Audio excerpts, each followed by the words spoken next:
കൃഷ്ണമേനോൻ അദ്ദേഹത്തെ കുറിച്ച് നമുക്കൊന്ന് ഡിസ്കസ് ചെയ്യാം. ഇന്ത്യയുടെ പ്രതിരോധ മന്ത്രിയാകുന്ന ആദ്യത്തെ മലയാളി ആരാണ്? VK കൃഷ്ണമേനോനാണ്. അതുപോലെ തന്നെ പറയുകയാണെങ്കിൽ പത്മവിഭൂഷൺ പുരസ്കാരം നേടുന്ന ആദ്യത്തെ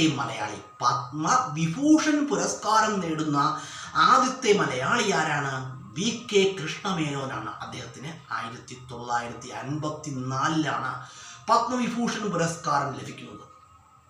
അതുപോലെ തന്നെ പറയുകയാണെങ്കിൽ ഐക്യരാഷ്ട്ര സംഘടനയിൽ ആദ്യമായിട്ട്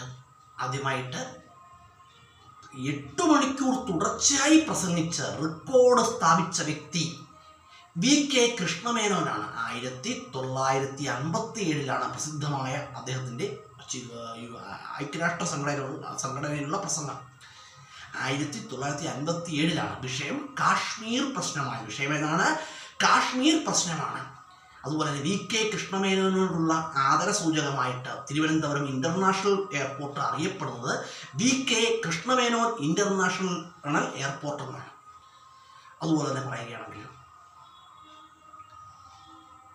1962 നടന്ന ഇന്ത്യ ചൈന യുദ്ധ സമയത്തുള്ള ഇന്ത്യയുടെ പ്രതിരോധ മന്ത്രി ആരാണ്? VK കൃഷ്ണമേനോനാണ്. അതുപോലെ തന്നെ